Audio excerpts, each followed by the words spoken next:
အားလုံးပဲမင်္ဂလာပါအင်းမြင့် education မှာယနေ့သင်ကြားမယ့်သင်ကြားရေး lesson ကတော့ G9 သင်ယူအခန်း1ရဲ့ lesson-26 ပဲဖြစ်ပါတယ်ဆိုတော့ပု္ပ္ပစာနံပါတ်စာလုံးကိုဆက်လက်လေ့လာလိုက်ရအောင်ပါပု္ပ္ပစာနံပါတ်စာလုံးမှာဆိုရင် root 2 minus 1လို့ပေးထားပါတယ်ပေးထားသော irrational gain ကိုကိန်းစစ်မြင်းပေါ်တွင်နေရာချတဲ့အခါမှာဆရာတို့အဆင့်3ဆင့်နဲ့တွက်ပါမယ်ပထမအဆင့်ပေးထားသော irrational gain ကိုနှစ်ထပ်ကိန်းတိကိန်းများနှင့်ပေါင်းခြင်းဖြင့်စာခွဲကိန်းခွဲပေးမှာပဲဖြစ်ပါတယ်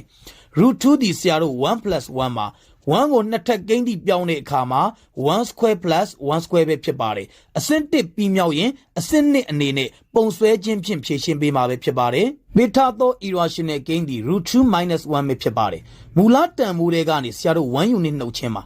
origin နဲ့မူလအမှတ်ဒီ0ပါထိုကနေဆရာတို့1 unit နှုတ်ပြီးတွက်ပေးပါမယ်မူလတန်ဖိုးတွေကနေ1 unit နှုတ်ပြီးတော့တွက်ပေးမှာပဲဖြစ်ပါတယ်ထို့ကြောင့် -1 ရဲ့နေရာမှာမူလအမှတ် O လို့ပေးလိုက်ပါမယ်အမှတ် O ကနေဆရာတို့အလျား1 unit သွားပါမယ်ဒေါင်လိုက်1 unit သွားပါမယ်အလျား1 unit သွားမှာဖြစ်သည့်အတွက်0ရဲ့နေရာမှာဆရာတို့အမှတ် A လို့ပေးလိုက်ပါပြီထိုအမှတ် A ကနေ1 unit ထောင်ပေးမှာပဲဖြစ်ပါတယ်အမှတ် A ကနေဆရာတို့1 unit ထောင်လိုက်ပါပြီထိုအမှတ်ကိုဆရာတို့ B လို့ပေးလိုက်ပါမယ်ထိုအခါ OB ကိုဆက်သွယ်ပေးမယ်ဆိုရင်ဆရာတို့လိုချင်သောတောင်းပန်တတိကံကိုရရှိမှာပဲဖြစ်ပါတယ်OB ကိုဆက်သွယ်လိုက်သည့်အခါဆရာတို့လိုချင်သောတောင်းပန်တတိကံ OAB ကိုရရှိပါပြီထိုတောင်းပန်တတိကံမှတောင်းပန်ကံအနာ OBE တန်ဖိုးကိုရှာပေးမှာပဲဖြစ်ပါတယ်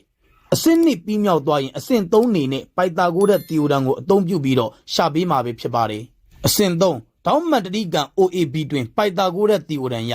တောင်းပန်ကံအနာနှစ်ထပ်သည်ကျန်နာနှစ်ထပ်ပေါင်းခြင်းနဲ့ညီမျှပါတယ်ထို့ကြောင့် OB square equal OA square plus AB square ပဲဖြစ်ပါတယ်OA သည်1 unit ပါထို့ကြောင့်1 square ပါ AB ကလည်း1 unit ပါထို့ကြောင့်1 square ပဲဖြစ်ပါတယ်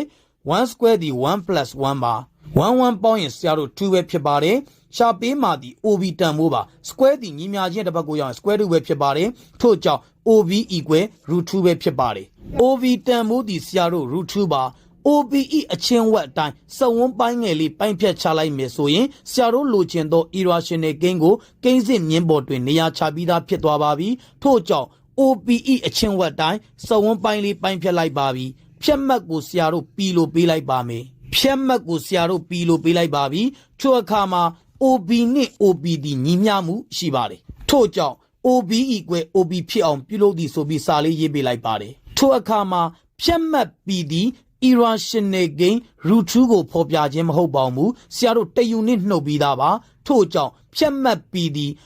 irrational gain root 2 minus 1ကိုဖော်ပြသောအမှတ်ပဲဖြစ်ပါတယ်ထို့ကြောင့် P ဒီ irrational gain root 2 minus 1ကိုဖော်ပြသောအမှတ်ဖြစ်သည်လို့ရေးပေးလိုက်ရင်ရပါပြီယနေ့သင်ကြားပေးခဲ့တဲ့သင်ကြားရေး lesson ကိုနားလည်လိမ့်မယ်လို့ထင်ပါတယ်အားလုံးကိုကျေးဇူးတင်ပါတယ်ရှင်လန်းချမ်းမြေ့ကြပါစေဗျာ